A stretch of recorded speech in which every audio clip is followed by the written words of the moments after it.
เราไม่หวังงามๆเนาะเอามองไปปลายมันเข้านี่แต่พอเข้าแล้วว่าสิมาเจ็บเฮ็ดเนาะเลยแต่ปลายมัน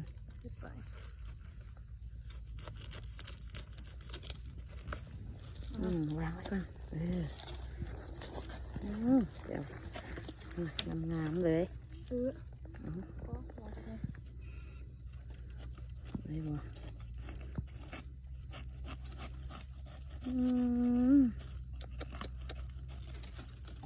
อ่อนดิ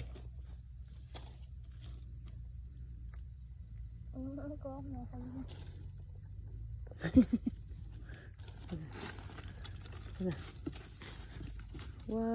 ติโชได้บ่มีดป่านเฮ็ดไป มาป่านนอเนาะปลายกับปูปลายเหลี่ยมกับใครเนาะ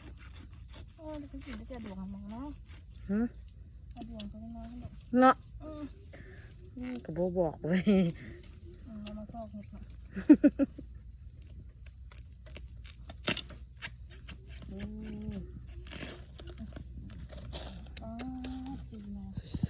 สวยเลยนอหนึ่งมึงที่ไปเอานอนี่ใจไปเผาเนาะ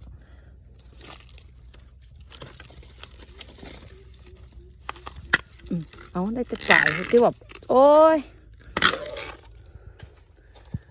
ปลายมันนี่คุณอยู่ไหนคุณพี่เอาได้ปะนี่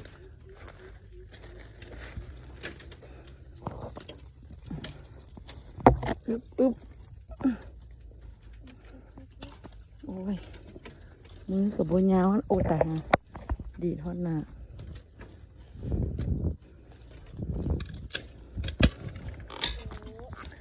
อะโอ้ย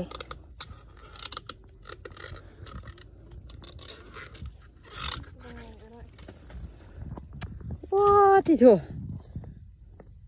เลือดออกพร้อมเจ็บเข่ากระตาน่ะบ่คือได้เฮ็ดสิบ่ทอกหน่อไม้ทิ่มวะนี่เบิ่งหนอนี่โอ้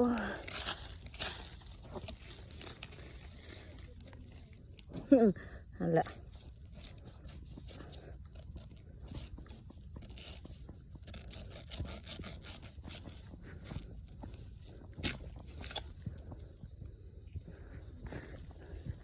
มีดกับมีดมาเอาเฮ็ดเลย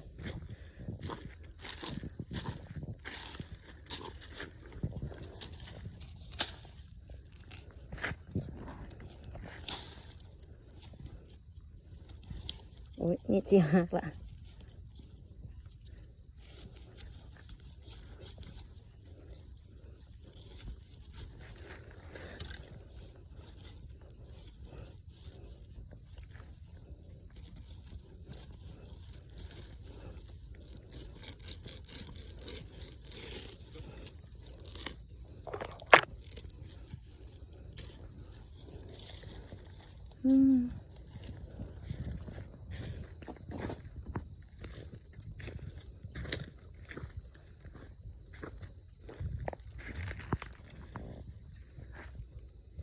เฮ็ดกระบอได้ทีนี้เห็นบ่เอาไม้ก็ได้เนาะ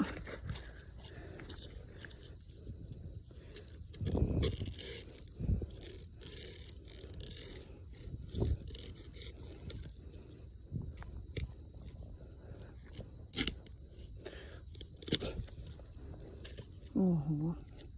แล้วจะปลาย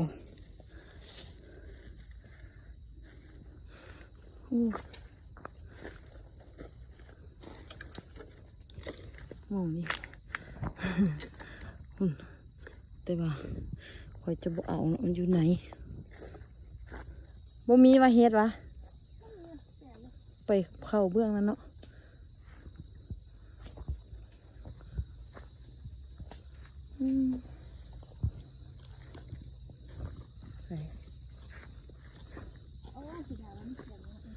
อ๋อพุ่นน่ะหนูมันจะนั่นล่ะมีดกันญาติกันอยู่โอ้พุ่นหมักหลายๆนึงแต่นี่ก็ยังเอาบ่ไหวแล้วบ่เต็มกระตาเลยนี่นี่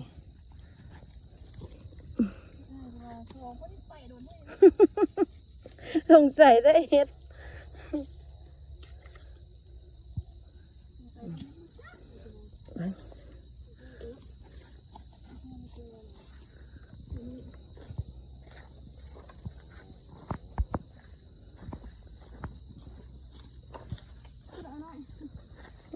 จำสิเอาเนาะสิ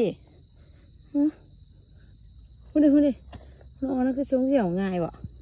ฮะ นึกเอานอนกันนอนไปกอเขาแล้ว นี่ดิ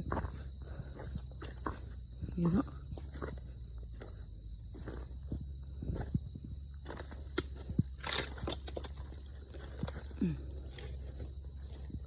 อึ๊บอยากให้น้ำมีดเด้เนาะ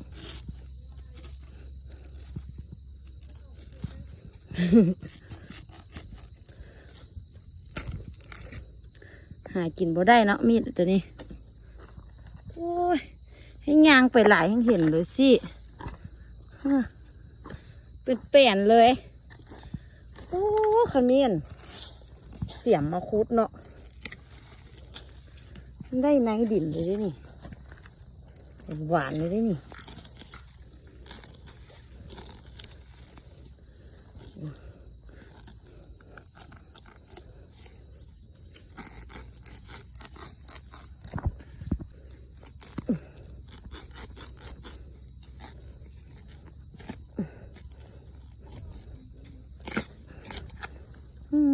เลยจะไป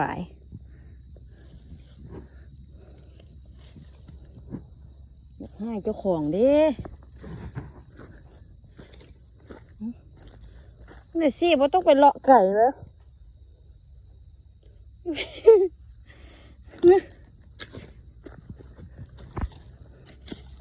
อยู่นี่ก็ได้แล้วนี่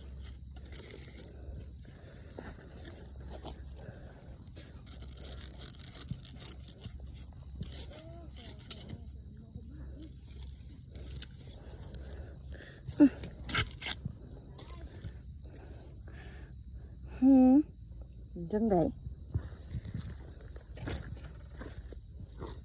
เฮ็ดกระบอได้เอาหน่อไม้ก็มีดคือขี่โดเดลนี่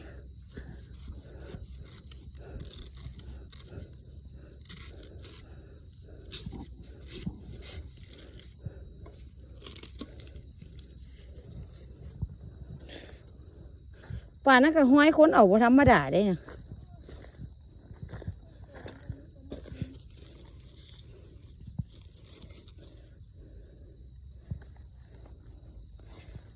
ตัวละกระตาอยู่นี่ก็เต็มกำมือโอ้ยม่น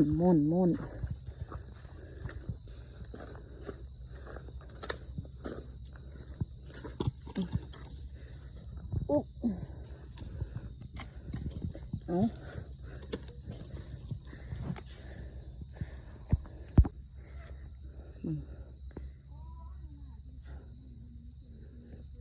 ปลาหน่อไม้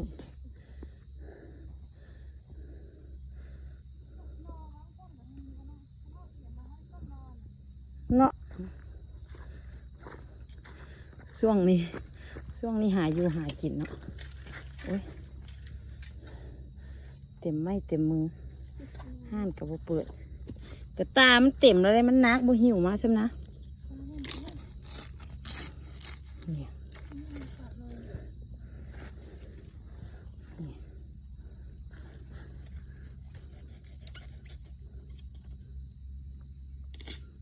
ใครอยู่เอาเมือนบุ้ยไปเฮ็ดถือให้อีกนะ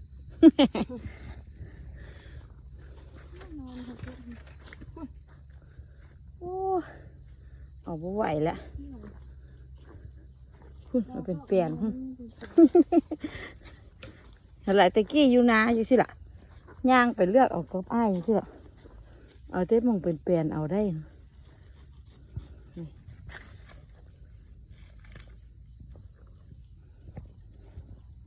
เวลา อืม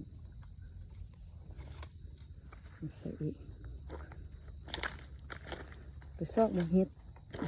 เขาฟางห่วยเบื้องนั้นก่อนย่านมีอยู่ด้วยเฮ็ดนี่ก่อนแต่ว่ามันหกเว้ยฟากหลุมเบื้องนี้เด้ฟากหลุมเบื้องนี้มันหกตอนนั้นยางไปเบื้องนั้นนะฮะไปใส่ดอกไม้ฮะ